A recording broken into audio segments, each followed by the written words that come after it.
I'm Greg Ellis, host of the video and podcast series, The Respondent. The following is a public health announcement. Every year in the UK, tens of thousands of loving mothers, fathers, grandparents, and wider family members are emotionally cut off from their children and grandchildren. They had previously enjoyed close, loving bonds with their children, right up until the point of separation or divorce. Then it all changes.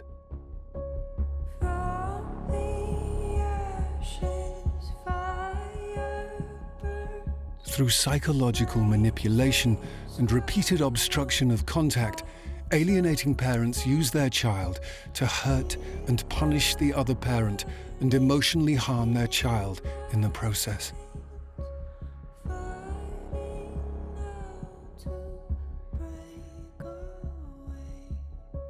Alienating parents systematically destroy their child's close attachment with the other safe parent. Loving grandparents and extended family linked to the victim parent are also ruthlessly discarded. The grief and suffering of the victim parent, whose child has been abducted in plain sight, is immense.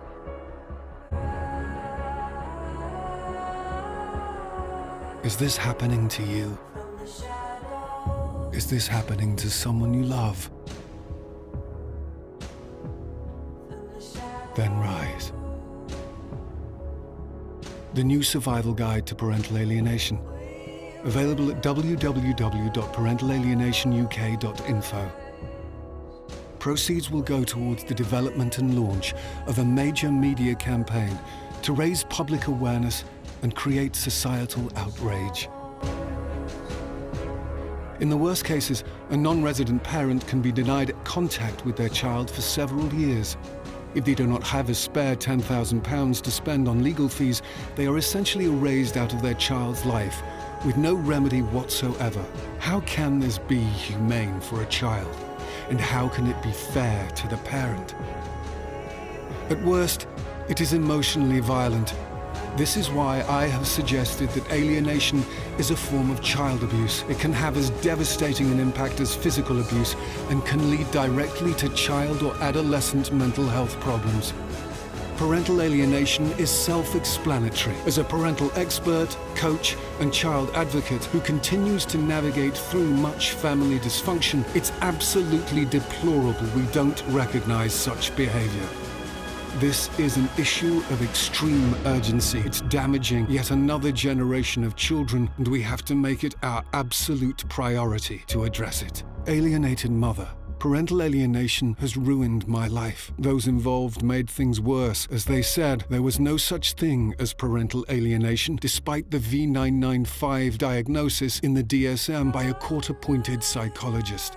Alienated father. I have been to court many times. My case went to the High Court, where I had over 5 separate hearings. The final judgment was good, but my ex-partner would still not comply. I have spent more than £300,000 on legal costs. Alienated grandfather. We lost our grandson, whom we raised from 6 months to 8 years. We love him so much, but we can't even talk to him. It is total torture. This is our retirement, and it's so sad. Alienated mother. This whole situation has ruined my life. My kids are my world and my reason to wake. In the mornings without them, I am nothing.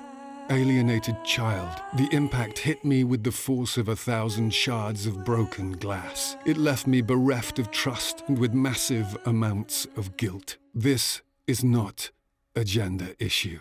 This is a child protection issue. How do we hold space? To help us extract meaning, 2 of America's most eloquent commentators. How can anyone have the right to speak for their whole community? Why not? In this era of cancel culture. Simply because they think that it is censorship. How should men now respond? They just threw something on fire. Chris, a firecracker. It's on fire. We are all response able. We are all the respondent. Philip, welcome to the Respondent. Thank you very much for joining me. It's a pleasure. Thank you for inviting me. So your dad was the mayor of Doncaster, is that right? He was the elected mayor of Doncaster. He was for 4 years. That's brilliant. You were a senior marketing manager at a supermarket chain. Was there a desire to follow in your father's footsteps that made you want to become a politician? Well, no, not really. I mean, my dad became the elected mayor of Doncaster after I'd become the MP for Shipley. It was something he did later in life during his retirement. So it wasn't that I sort of saw him as the mayor of Doncaster and wanted to follow that. It happened in a different order. But he was certainly the person who got me interested in politics and from a young age. So he's certainly to blame in that regard. Who wins the debates in your family? It's very seldom me, to be perfectly honest. Probably like most homes. Talking of debates, you received very public attention back in 2015 when you had the temerity to suggest that there should be an International Men's Day, as there was already an International Women's Day, and as there was I think it was a women's inequality questions in the House of Parliament every month, that there should be a men's inequality questions in the House every month. Did you get your International Men's Day? And what do you have planned for it if you did this year? Yes, I mean, I certainly wasn't behind International Men's Day. That was somebody else. But in Parliament, we'd always debated every single year. We'd had a debate to coincide with International Women's Day. And that had been a very long-standing thing, and I just went to the committee that decides on what things are debated in Parliament and said, well, we've done this for years, debating International Women's Day. Why don't we have a debate in Parliament to coincide with International Men's Day? I didn't really think it was a particularly controversial thing to say. It seemed a perfectly reasonable request as far as I could see, but for some people, they really didn't like that thought at all. And the point I made was that there's a big difference between men raising issues. Obviously, we're not short of that in Parliament, but there's a difference between that and the raising of men's issues, which we seldom do in Parliament. And I made the point that actually having a debate to coincide with International Men's Day could mean that we could talk about some really important things that often didn't get covered in Parliament, such as the high rate of male suicide, the underachievement of boys in schools, some of the fact that lots of men don't get diagnosed with some of their health problems, the issue of how men are treated in the criminal justice system, the alienation of often men from their children, although it's not wholly men, but it's probably predominantly. And I said that these are all very important issues and that we never really debated them in Parliament, and this was a good opportunity to do so. And it was very controversial at the time. I don't really see why, but it was. But anyway, the debate was granted, and I'm pleased to say that it's been granted every year since as well. Well, it's very controversial to suggest equality these days. As a man, does Jess Phillips take part in that debate? No, she doesn't. You'll probably not be surprised to know. No, Jess was very outspoken because she was on the committee that allocated the debates, and she was the one really who sort of created a hoo-ha about it. I think, to be fair, she doesn't really object to it anymore. To be fair, I'm not aware that she does. So credit where credit's due there. It was just the first year that she didn't like the idea of it. So, as the government spokesperson for, I'm not the government's. I must admit, I'm not the government spokesman for anything.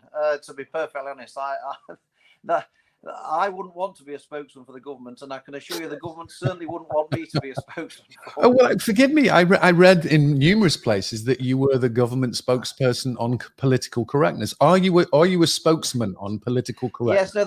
No. There's a wonderful organisation called the Campaign Against Political Correctness, and they asked me when I first got elected to Parliament in 2005 to be their parliamentary spokesman, which I was delighted to accept. So I am their spokesman against political correctness, but I'm certainly not a spokesman for the government, and I don't want to be held accountable for all the decisions taken by the government.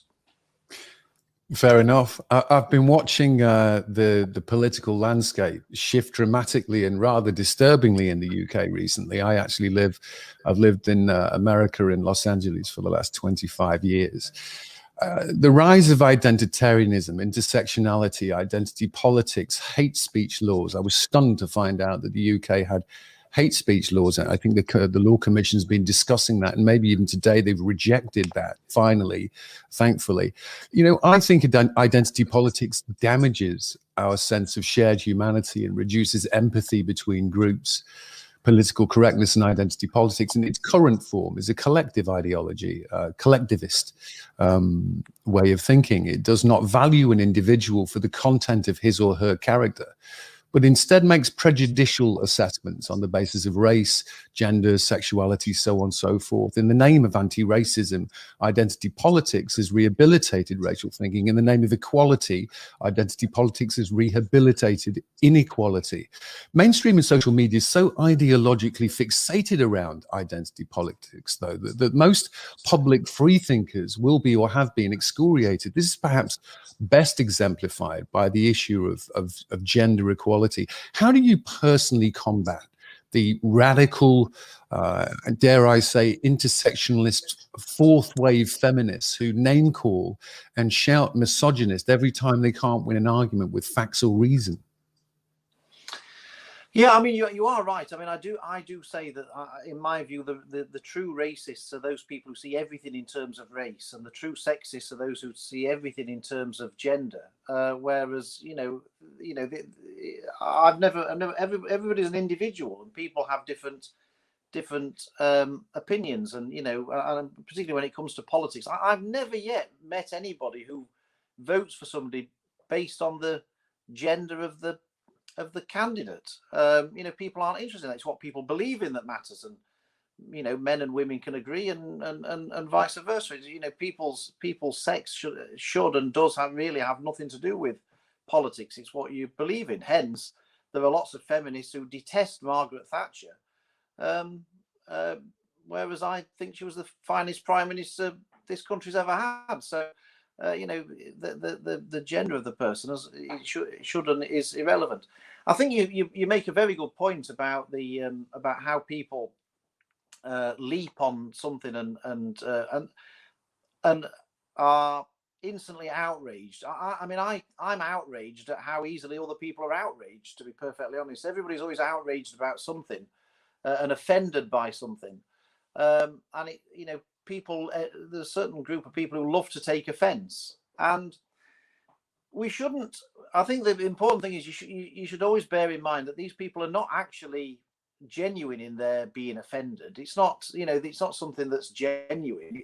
This is something that they make up, and what they do is they feign outrage and hurl abuse at the people who say things with which they disagree. Deliberately, it's a deliberate tactic, and it's done to smear the person who's saying the things that they don't like, and they do that deliberately to make sure that nobody actually listens to that person. So that's one part of the strategy, and the second part of the strategy is they make sure that nobody else puts their head above the parapet, because they look at what's happened to the first person who dared to say something that they didn't like, and they got a load of custard pie thrown at them, and everyone else thinks, well, I'm not going to make that mistake. So this is a deliberate strategy to stop people from saying things that these people don't like, and I guess therefore the answer to your question is the only way you can deal with it is not to be bullied by these people. You've got to keep speaking out and speaking your mind, and I now in politics, I get a huge amount of abuse particularly on social media, on Twitter. One of the worst thing I ever did was join in Twitter. I think I've got about 21,000 followers on Twitter, and all of them hate me. And I'm just there as a public service for people to hurl abuse at, basically. And I now take it as a compliment when people hurl abuse at me, because I think if I'm really irritating these people so much, then I must be being effective. Because if I wasn't being effective, they wouldn't bother. They wouldn't bother with me. They'd just ignore me. So the way I see it now, I take it as a great compliment and a great way of motivating myself, that if I'm irritating these unreasonable people, then I must be doing the right thing, and therefore I should keep doing it. That's how I deal with it. Yeah, in America, we've been having a battle of, I might call it Wokistan versus Magistan for some time now. And you know, I don't think we are a nation of. When I say we are, I mean in America here. I really profoundly don't believe we are a nation of entire nation of white nationalists and communists. We're a nation increasingly divided, not because of being either massively racist or extremely anti-capitalist, but because, to your point, outrage generates revenue and benefits those who are seeking to keep or gain power. I think we're living in an era of woke capitalism in which companies pretend to care about social justice to sell products to people who pretend to hate capitalism. And I think the great awakening of the 2010s ushered in this age of unreason, an era of cancel culture, where victimhood became the new currency and its economy is booming. Personally, I didn't even know there was a victims commissioner in anywhere in the UK. I find out there's one in London.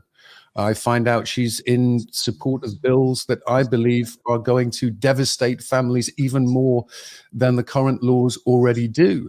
So I had a disagreement, and I voiced my disagreement on Twitter, and it was, you know, respectful, forceful. It was a disagreement. It was a critique, and this victims commissioner ran to the Guardian newspaper, did an article about how misogynists were abusing her, and it was violence, and it was and then of course, you know, I find the trail of these people, who are the cronyism of these people, and the mayor of London even gets involved. It's disgusting that people are the violent, abusive attacks.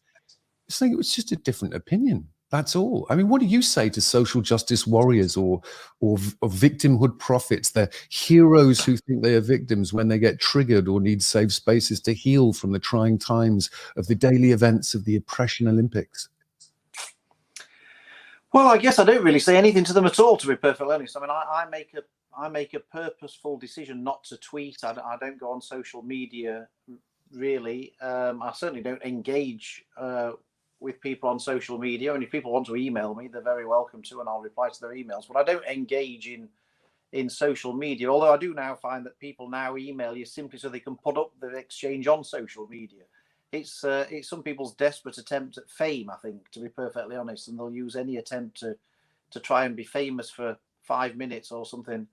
So I try not to engage, to be perfectly honest. And I think, you know, it will be well worth everybody remembering that social media is not real life. And if it was, I would have been voted out years ago, to be perfectly honest.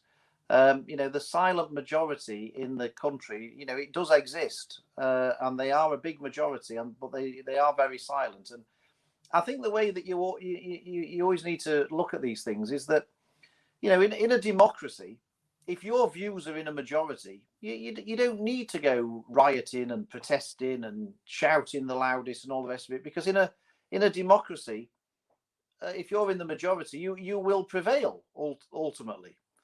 And so you can bet your bottom dollar that the people who are making the most noise and shouting the loudest and doing the most rioting and doing the most protesting and whatever are by definition in a minority, because that's the only way they try and get the way their way.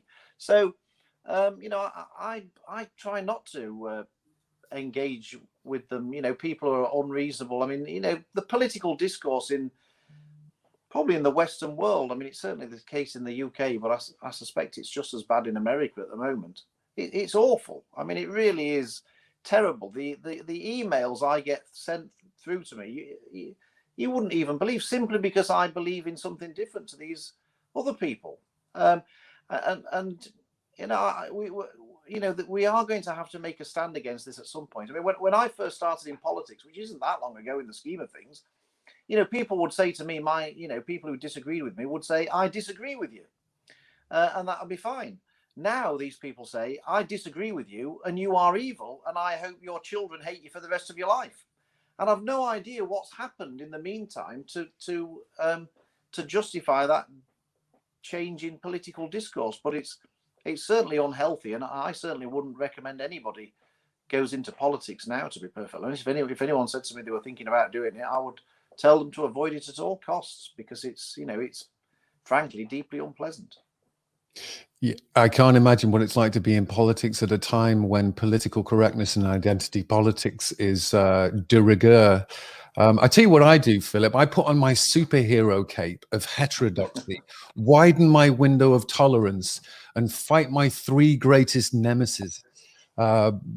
Because as a victimizer, quote unquote, I need to check my privilege and beware of the bias response team, Antifa Freddy, and ethnic enhancer. Victimizers beware. The racist and biggest greatest nightmares. Social justice warriors. Get triggered. It's the bias response team. If you've been offended, your feelings must be defended. The freedom of expression is a microaggression. Here comes Antifa Freddy. He's always ready to fight fascism with fascism. Starbucks windows don't stand a chance. Ethic enhancer. He's a systematic racism finder. Using the powers of screaming and shame, they win every debate by calling your names. They're heroes who think that they're victims. Social justice warriors.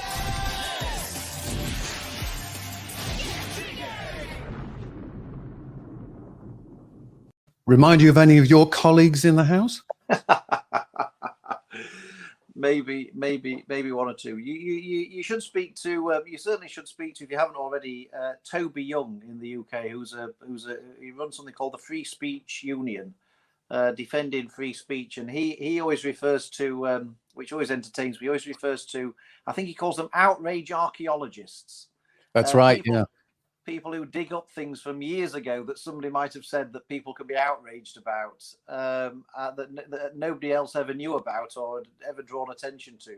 Decades old tweets. Yeah, Toby and I got to know Toby a few years ago. I have a podcast. I have a few podcast series, and one is Quillette Narrated, in which I narrate articles from the online magazine Quillette. And Toby was very he's an editor of Quillette, so that's how I got to know Toby and his Free Speech Union. I think they had a victory today, if I'm right, in terms of this law commission that was investigating hate speech and hate speech laws, which frankly it's Stalinist, it's the Politburo, it's Orwellian, and the fact that the law commission was even considering this, and I know there's a conversation going on, debate going on in Scotland about this too.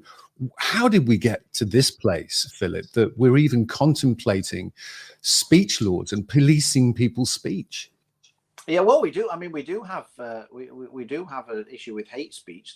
That's already the law. What the Law Commission was seeking to do, which I think is what they've now dropped, is they were seeking to extend it to people's dinner tables, so that if anybody was having a conversation at around their own dinner table in their own home, that would then be subject to hate speech laws. I think that's the bit that the Law Commission of today dropped. But that's how insidious this is becoming, to be perfectly honest, where you can't even be comfortable in your own home speaking your mind. Well, this is the issue with the censorious nature of policing the linguistics of someone's speech. Once people aren't free to speak their mind, and I just find it very disturbing that the UK has a hate speech law.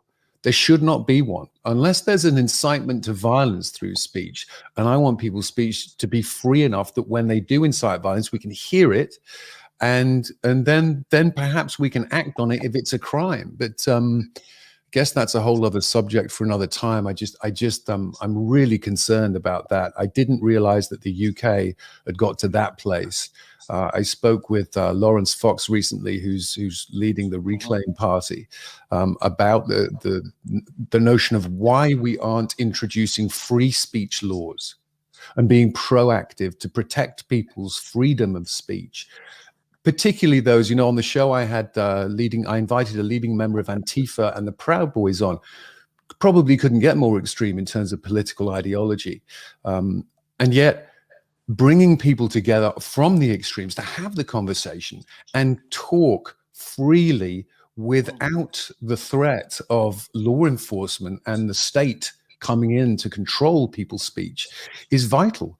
What do you think? I agree with that. I mean, it's you see, you can stop people doing things, and you can stop people saying things, but you can't stop people thinking things. And if people think things and they don't feel that they're able to speak out about them and say what they think, that's when you build up huge resentments that otherwise would never exist. And just allowing people to have their say. If people say something that's idiotic, well, what's the problem? I mean, everyone can see for themselves that that's idiotic. We don't need to be protected from people saying idiotic things. We can decide for ourselves if it's idiotic, and if it is, then those people will be shown up to be idiots. I really don't see who should be worried about people saying things that are stupid. That's fine, isn't it? That's, we can make our mind up. So I very much agree. It's very, very sad. To be honest, I don't know how things are in America at the moment, but I've always rather admired America because they've always had a really robust belief in free speech and freedom of expression, which I've always massively admired, and I hope that is still very much the case, which I think is protected by the Constitution. Yeah, it is. And I wonder when, I haven't done my research, but I wonder when this hate speech law came in the UK. Do you know who brought this bill through and when it was passed? I believe it was during the Tony Blair government of after 1997. Good grief. Well, there's the watershed moment for when it became Orwellian, because that's what it becomes in communist states. And when people start telling on their neighbors, and we have gas chambers and we have gulags, and when we start policing people's speech. So that's really disturbing. I've always thought about returning to my homeland. I was born in Wigan one day, and living out my frail dotage there. I won't do it. I won't do it now that I know there is no freedom of speech. When I saw that there were police constabularies who on their Twitter accounts, on social media, or anti-social media as I call it, who were actually policing people, going around to actually police their words and what they say, I found that so disturbing that I have a hard time now still comprehending that in the United Kingdom people don't have the freedom of speech. But here we are in 2021. I want to talk about the domestic abuse bill. Okay, so I recently became aware of this domestic abuse bill and the subject of parental alienation. So the domestic abuse bill has been in the news recently, and the issue of parental alienation was a hot topic, with an amendment in the House of Lords heard, I think, last week. In 2019, the World Health Organization officially recognized parental alienation as a mental health issue for the first time. I was shocked to discover recently that in the UK, there's a powerful cabal of people in positions of power who deny the existence. They deny even the existence of parental alienation. There's a particular group of whiny deniers like Claire Waxman and the Mayor of London campaigning in the media to squash the amendment. These people are the worst kind of virtue signalers and cry violence or abuse or misogyny to anyone offering a critical opinion, shutting down all civil discourse. How do you contend with the continual tide of anti-male politicians like the Mayor of London and Jess Phillips, who continually cry misogyny when anyone opposes them? Yeah, well, you've just got to keep at it, really. And to be honest, it's very narrow-minded of them, because parental alienation doesn't just affect men. I mean, I'm pretty sure it probably does affect fathers more than mothers, but it does affect mothers as well. In fact, I've had quite a few constituents of mine who are mothers who have suffered from parental alienation. But also, the biggest sufferers are the children, and they can be boys or girls. So this isn't a gender issue at all. It's just an issue of fairness, and anybody who doesn't recognise that there is something called parental alienation, certainly any MP who doesn't accept that, is clearly not accessible to their constituents, because any MP will have had people who have come to see them with about issues where they've been deprived from seeing their children, and the other parent is trying to turn them against them. And so, it's it's much more common than we think. And so I've no idea why women should want to dismiss the idea of parental alienation, because this is something that affects many, many women as well as men. Are you calling the Mayor of London a woman? No, but I'll certainly call him an idiot. But he's not a woman, but he's certainly a politically correct idiot.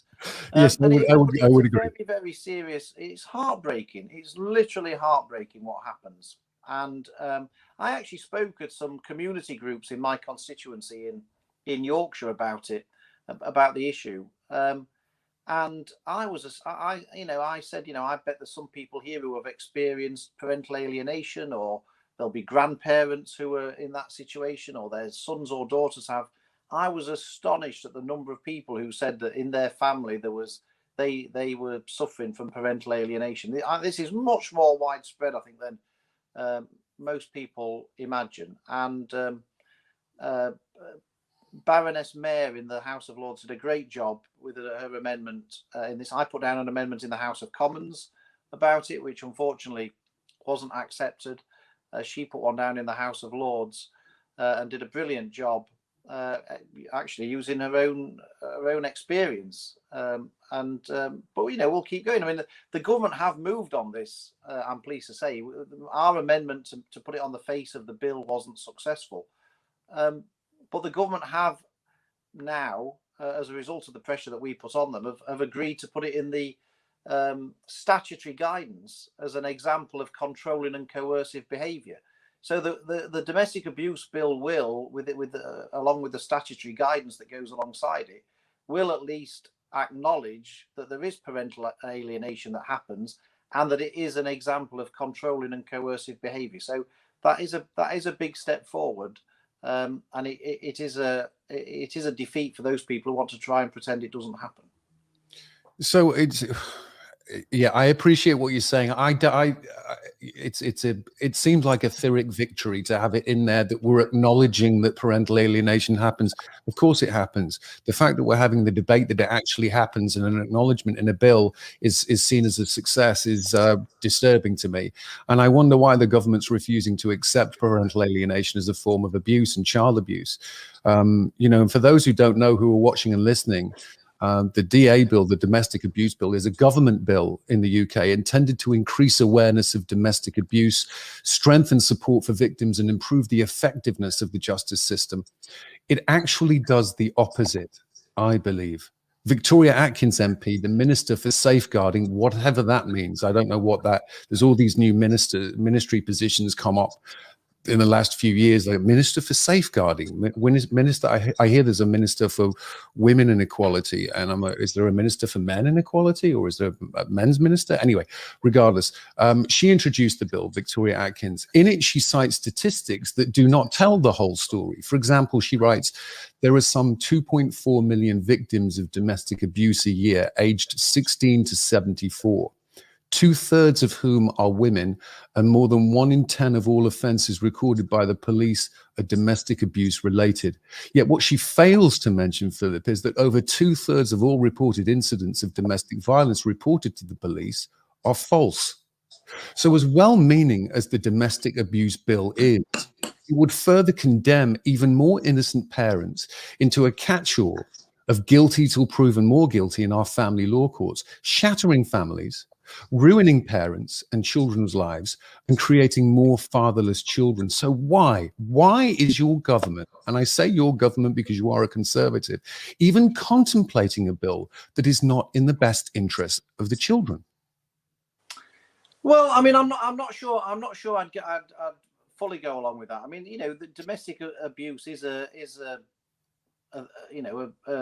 serious problem. And when I've been out with the police, and I spend a lot of time with the police in my area, I'm astonished as to how many calls there are regarding domestic violence and domestic abuse. And you know, it clearly is a big issue, and you know, there are male victims, there are female victims, there are male perpetrators, there are female perpetrators, and wherever there is domestic violence and domestic abuse, you know, there's no more hardline than me on stamping on it, and you know, I'd send some of these people to prison for a very, very long time. So I mean, I'm not sure I would go as far as say that, you know, I don't think the government should be passing the domestic abuse bill. I think probably they should be, and I think there aren't enough refuges for victims of domestic abuse. Whether there's virtually none for male victims, but there almost certainly aren't enough for female victims either. So I'm actually for the government doing more in this area. I just think that they are not fully recognising all the elements of domestic violence and domestic abuse. They're sort of cherry picking bits and blindfolding themselves to other parts of it. I'd actually like to see the bill go further.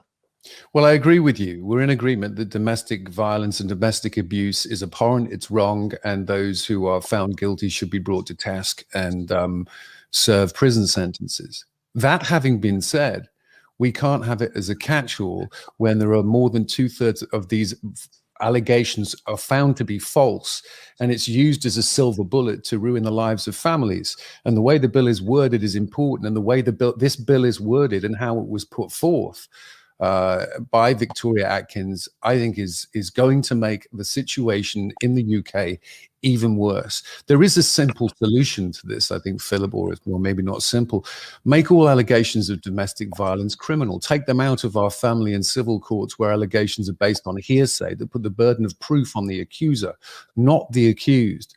Right now, we're living a Salem witch trials existence, the Spanish Inquisition.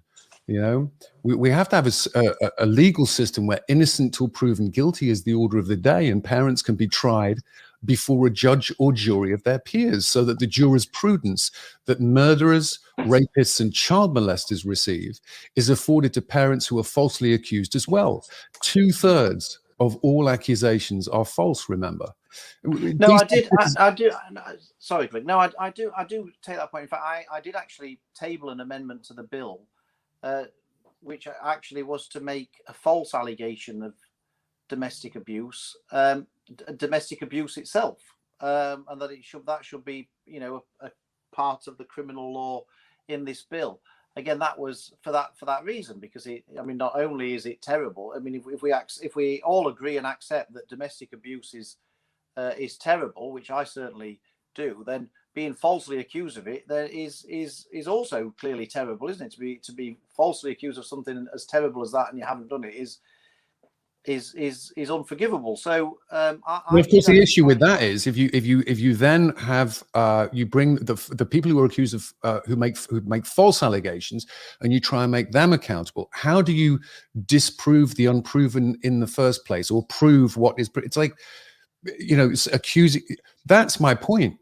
Until we address family law, until we address the legal system and the presumption of innocence, where if someone is accused of a crime, the burden of proof is on the accuser, whether the accuser is the individual who's the victim, or the state, or the district attorney, or the police force, or the government, whoever that may be.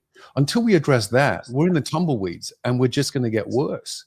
That's my argument with this bill. This bill started out with a foundation that is flawed and will continue to perpetrate the victimhood mentality, and those innocent parents, of which there are tens of thousands, dare I say millions in Western civilization, because our rabid need to go after and catch the bad man is sweeping up all of these totally innocent, good, loving parents who have maybe been accused of a crime.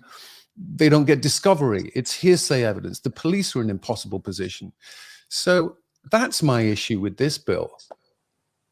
No, I understand your concern, and you know, I think I'm sure we all want the same thing. We want people who are guilty to be punished and sent to prison, and people who are innocent not to be. But we want the people who are guilty, who are innocent. It's innocent till proven guilty. So, no, of course, do you know what I mean? They have to have their day in court.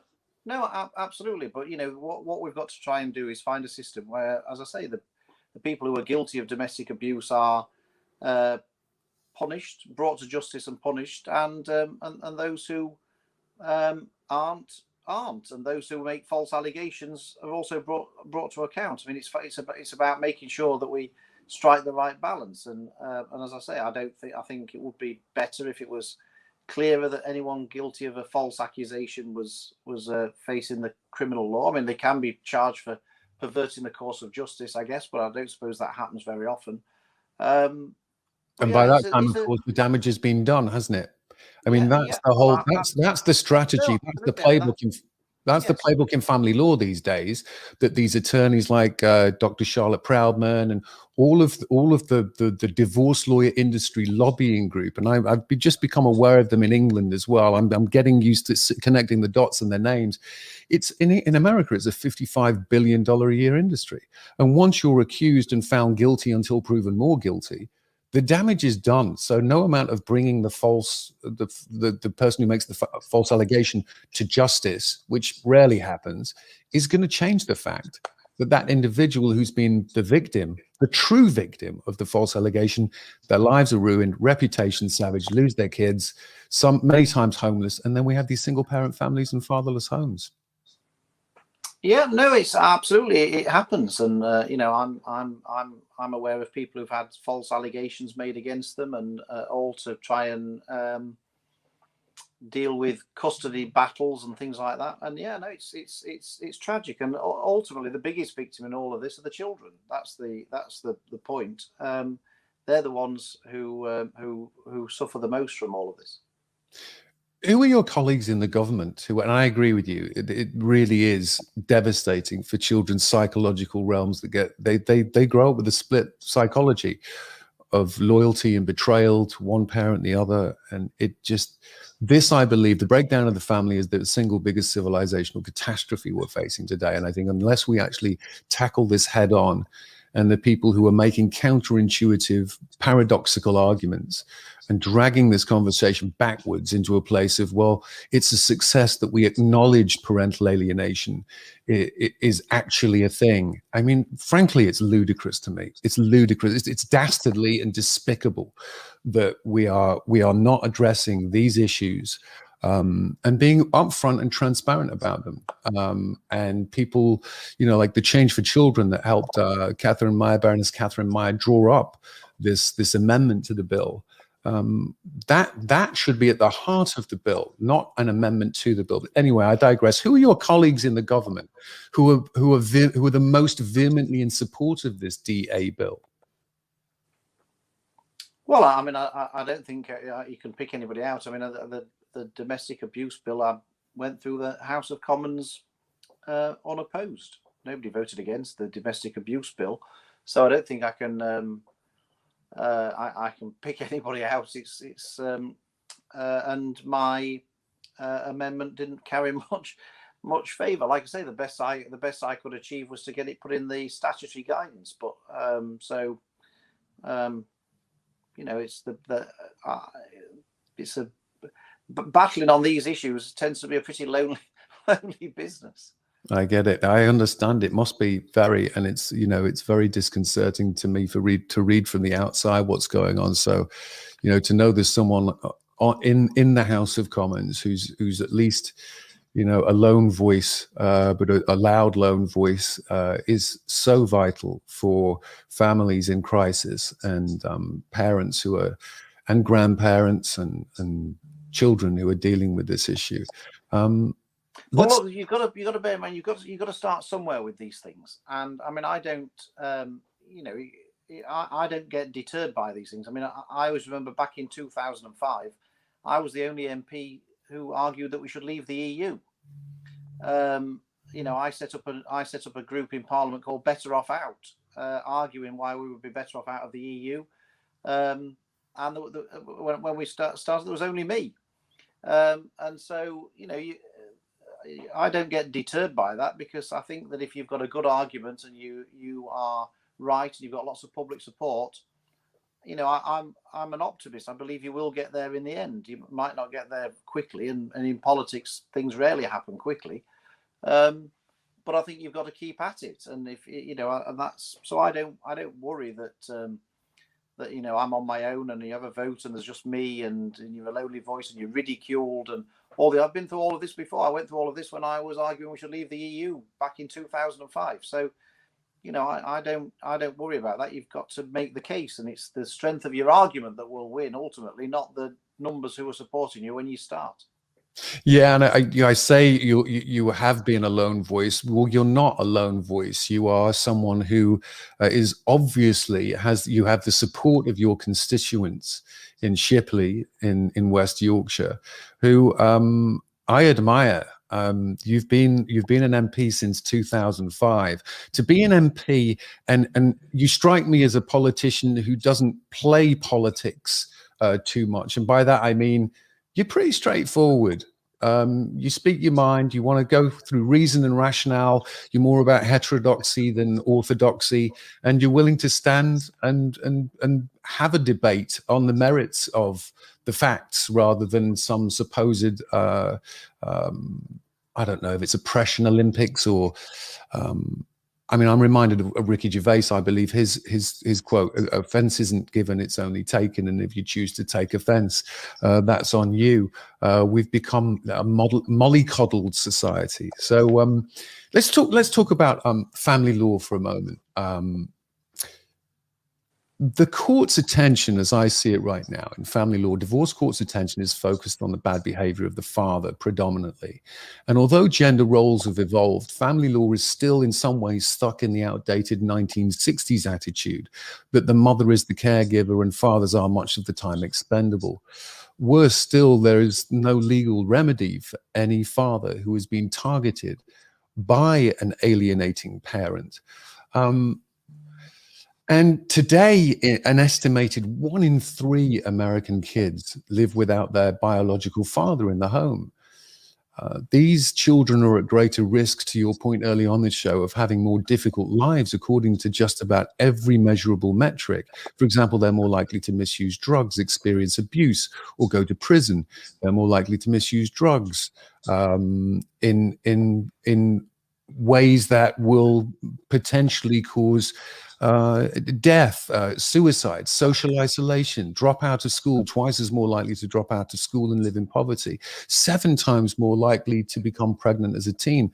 The story isn't much better for parents of divorce, and the effect on fathers is more dramatic. Who is most responsible, do you think, in government for blocking legislation that would reform or improve the family law code? And if it hasn't been debated and it isn't on legislation, then why isn't it and why hasn't it?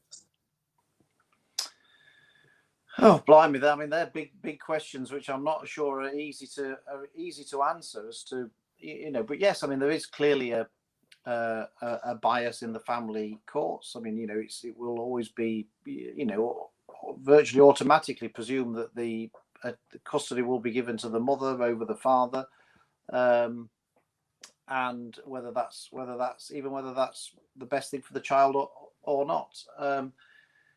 Yeah, I mean, look, these things are. I mean, I'm not a lawyer, so I'm not speaking from any particular expertise. I guess they're very difficult to. If you're the government minister, it's very difficult to start, because I mean, if you as a general rule of thumb, if you're a government minister and you want to stay as a government minister, the best thing you can do is keep your head down and not really do anything controversial. And so if that's your aim in life, is to sort of gradually keep your head down and move up the greasy pole and be seen as a safe pair of hands and all the rest of it, the best thing to do is nothing. And that tends to be what happens in government. Lots of ministers don't do anything, because if the moment they do, they become a target, and the chances are at the next reshuffle they'll be out. So that's really why things radically don't change, because there's no real incentive for ministers. There's no reward for them in putting their heads above the parapet. They look at people like me and see it just by saying something. you get a load of custard pies thrown at you. So imagine what would happen if you were a government minister changing the law. So the question is, I guess, is why would anybody rational want to put themselves through that?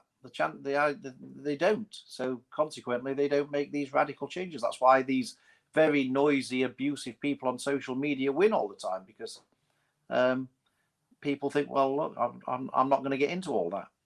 I guess that's why things don't radically change, and why government ministers don't try and radically change things, because good luck to any minister who gave it a go. Yeah, it does seem, I mean, I've noticed that in American politics as well, is there used to be this cross-party, people would cross party lines on a vote, and it wouldn't cost you your job, it wouldn't cost you your campaign donations and the money that you receive, your super PAC money, so that you can get re-elected. These days, no one crosses the lines, because you literally are done. You're ruined. You're no longer a politician. And the days of the politician actually traveling to London and Parliament, or Washington, DC, and the Senate and the House, and then returning to the constituents and spending more time with the constituents in the local town, in the local community, talking with the constituents and being a face and being seen and having a presence there. There's very few politicians that I see actually continue to do that. I understand that you're one of those politicians that likes to return to your home and your constituents and spend time in the countryside. I hear you're a bit of a fan of horse racing. Where do you like to spend your weekends when you're not in London, dealing with the nonsense of the radical left, or the punyism of the Conservative Party, as it seems to have become recently, as I've seen it, not tackling these issues because there's the fear of not continuing to be in power? Where do you spend your time? Well, obviously we're in a different situation now because of the pandemic, and we don't go down to Parliament at all at the moment. We're doing everything remotely. But ordinarily, I would go down to London on a Sunday night, and I would be there through to Thursday. On Friday, I will always be in my constituency in Shipley, meeting people, visiting schools, businesses, hospitals, charities, whatever it might be, if people want to see me. And then the Saturday, I'll almost always be in Shipley as well, although I do go and watch Bradford City play football with my two children. We are season ticket holders, and obviously, as you can imagine from that, we're not that bothered about following a successful team. But we go and watch them on a Saturday afternoon. And then my wife is also an MP. She's an MP in Tatton in Cheshire, and so that's where our family home is. So we always try and make sure that on a Sunday, before we go back to London, we try and spend Sundays together. But ordinarily, that would be how that would, in a normal week when things are back to normal, fingers crossed, that's how my week would work. I didn't realise your wife was an MP as well. Is she a Conservative MP? She is. I think it'd be unbearable if she wasn't, wouldn't it? Yeah. No, she's so. So she's an MP as well. So, yeah. What's her particular area of, I would say, expertise? But does she have a particular bill or cause or something that she advocates for, that she really wants to change in government? Yeah, Esther was a cabinet minister, and she was the Secretary of State for Work and Pensions for a while. And her big thing really is social mobility. That's her massive thing. She sort of her whole political thing is about giving people opportunity to succeed, getting people into work, giving people role models.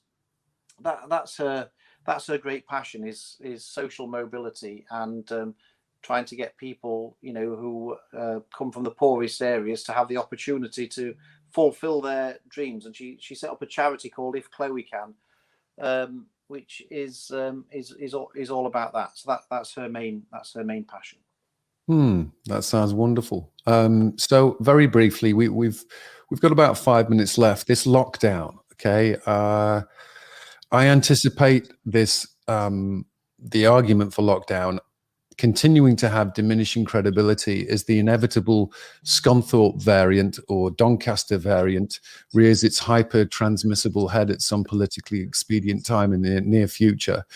What do you say to those who call who call for an end to the lockdown, who say there won't be a return to a new normal? We shouldn't be punishing people who don't wear a mask or threatening them with 10 years in prison. We should be holding to account journalists like Kay Burley and Piers Morgan who are going and leaving the country and this hypocritical messaging. What do you say about this and the lockdown? Yeah, I mean, I'm wholly opposed to the lockdown, and I think the government's gone power mad. I think Matt Hancock, as the Secretary of State, he's actually loving the power he's got, and I'm actually beginning to think that these sort of many of these scientists and chief medical officers and all the rest of it are loving the limelight that they've never had before and will probably never get again, and they're wanting it to last as long as possible. I mean, we talked about abusive relationships earlier. I think that they are carrying out an abusive relationship on the British people with all the threats and fear, instilling fear and all the rest of it. It's terrible. And you know, these people who are pursuing this lockdown policy, and I made a speech about this in Parliament when I opposed one of the previous lockdowns. And the point I made is that, you know, these government ministers who are pursuing it, and the chief medical officer and the chief scientific advisor, they're not offering to give up their job to pursue this strategy. They're not offering to sacrifice their salary. They're not giving up anything at all. They're just expecting millions of other people to do so for a virus which has a 99.5% survival rate. And of course, it's very easy, isn't it? If it's not your business that's being collapsed, and it's not your job that's being lost, and it's not your home that's being repossessed, and it's not your family member or friend that's taking their own life, it's very easy to argue for lockdowns when you don't have to suffer the consequence of them. But who's speaking up for the people who are really suffering the consequences of it? People losing their homes, their jobs, we're collapsing the economy, we're destroying people's mental health, the future for children, they're missing out on school, the gap between the richest and poorest is growing at a massive rate because of that. This self-inflicted wound that we are imposing on ourselves is absolutely terrible. It really is absolutely terrible. I wholeheartedly agree. I mean, I'm talking for some time since this even started over a year ago that I was more concerned about the panicdemic than the pandemic, more concerned about divorce rates escalating, suicides on the rise, going through the roof, the fact that you know, that there are terrible, we continue to do this terrible public health messaging of social distancing. It's totally the wrong message. We should be saying physical distancing and social connectedness. We need to remain socially connected. So I know you're probably concerned about the authoritarian police state that seems to have gone on with lockdown and, like I said, hate speech laws and just all of that. What if you could pass one law right now and you just had the power to do that? What would it be? Well, at the moment now, it would be to scrap the coronavirus laws, which give the government these sweeping powers to lock everything down and stop people living their lives. You know, this is, you know, our freedoms are so hard won and so easily given up and lost. And, you know, to be honest, I've been really, it's been chilling to me at how easily the public can be frightened into giving up their freedoms. I found that really, really chilling. And anything I could do to stop that, I would. I mean, we voted against these laws in Parliament, but obviously I'm always on the losing side. But if I could change one thing, it would be this. We've got to restore our freedoms. And, you know, for people who believe in individual freedom and individual responsibility, you know, this is frightening. You know, I've always believed that individuals make better decisions for their families, for their communities, for themselves than the state makes for them. And, you know, I just worry how we're ever going to get away now from this authoritarianism which has taken hold. I worry about how we will ever escape from it. I couldn't agree with you more. It is chilling. So I ask this question sometimes of guests. Fair warning, it's a little philosophically deep. What would you say is the meaning of your life, Philip? Blimey, that is philosophical. I don't really think about that, to be perfectly honest. I just get on with my life, so I don't really give any thought to whether it has any meaning or not. Hopefully it has some, but I don't give that any thought. I think the best thing to do with life is to get on with it whenever the government allow us to, anyway. Fair enough. We find deep meaning in getting on with that. I always say meaning is defined as everything happens for a reason we make up afterwards. If you could write your epitaph, what would you want it to say? I don't know, but it would be, I guess that, you know, I don't know. I don't know. I think it's for other people to write epitaphs. I don't think you should write your own. That's a fabulous answer. Lastly, favorite dinner: roast beef and Yorkshire pudding, fish and chips. What is it? All of the above.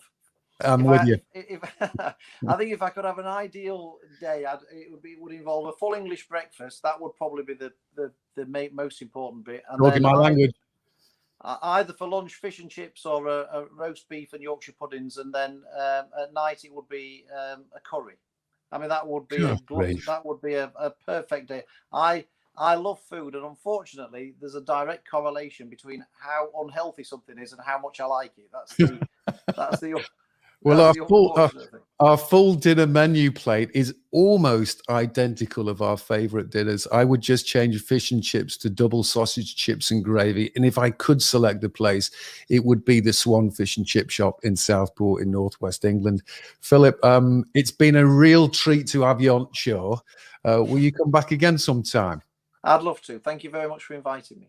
Thank you very much for your public service. Pleasure meeting you.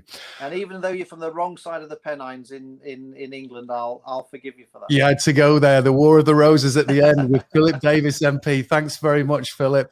All the very best to you and your family. Thanks. That was Philip Davies MP. What a pleasure. What a treat to have him on. A unique and rare individual in today's political environment, tackling political correctness as a politician. Whew, that's something. Just going to end with my final words. My family grew up in the mill towns of Lancashire. When I were knee-high to a grasshopper, life were a lot simpler. At a time when modern fathers are bombarded by messages about the deeply corrosive effects of toxic masculinity, we're confronted with institutions psychologically conditioned now to think masculinity, being a man, a father, a grandfather, a boy, is toxic. Man's kindness is extinct. Chivalry, a bygone notion. It seems the government of my beloved England and the United Kingdom now believe this too. There's a lot of commentary on the unrealistic demands placed on modern women and the social control of the so-called patriarchy. Rarely do we hear the other side of the story. Increasingly, normal male behavior is being pathologized. Men are considered defective if they talk about their feelings less than women. But those who do express their feelings must keep them within the socially approved spectrum. And those who are emotional in arenas like family court are castigated and pigeonholed. The laudable original objective of improving upon traditional manhood has warped into an all-out assault on everything masculine and a stripping away of empathy for modern boys who are asked to carry a burden every bit as heavy as young women. I believe we've entered an ice age in which empathy for our fellow man is slowly freezing to death as we watch on. On social media, we pander to faux friends and cancel people in crowdsourced witch hunts. Social murder rates are at an all-time high. Redemption is considered a quaint luxury most of us don't deserve. And lives and careers are routinely destroyed for decades-old tweets. At the same time, the sanctity of marriage diminishes daily. We're told social binds like family are dusty ideas of an era best forgotten. A long overdue reckoning came with the Me Too movement. The ascendancy of women as they broke through the last of centuries-old barriers to true equality was a beautiful thing to experience. But we must. We must look at the other side of the coin, the necessary and important recalibration of masculinity. I'll close today with a poem by Warren Pryor. With every pencil meant a sacrifice. His parents boarded him at a school in town, slaving to free him from the stony fields, the meager acreage that bore them down. They blushed with pride when, at his graduation, they watched him picking up the slender scroll, his passport from the years of brutal toil and lonely patience in a barren hole. When he went in the bank, their cups ran over. They marveled how he wore a milk-white shirt, work days and jeans on Sundays. He was saved from their thistle-strewn farm and its red dirt. And he said nothing. Hard and serious like a young bear inside his teller's cage, his axe-hewn hands upon the paper bills, aching with empty strength and throttled rage. Today, go about your business with more empathy, please, for your fellow man. He's somebody's son, somebody's grandson. And he was a little boy once. Everyone is struggling with something. Many people are living lives of quiet desperation, living in the tyranny of the urgent.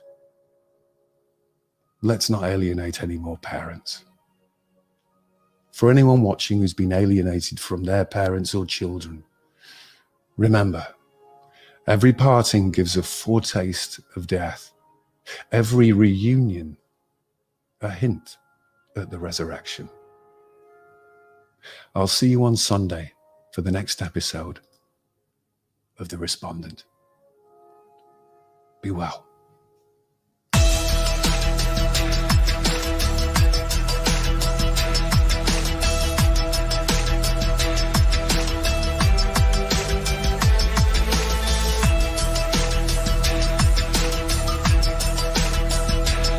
Everyone is struggling with something, so please try to be more positive, encouraging of those less fortunate than you, be kinder to others, and particularly yourself.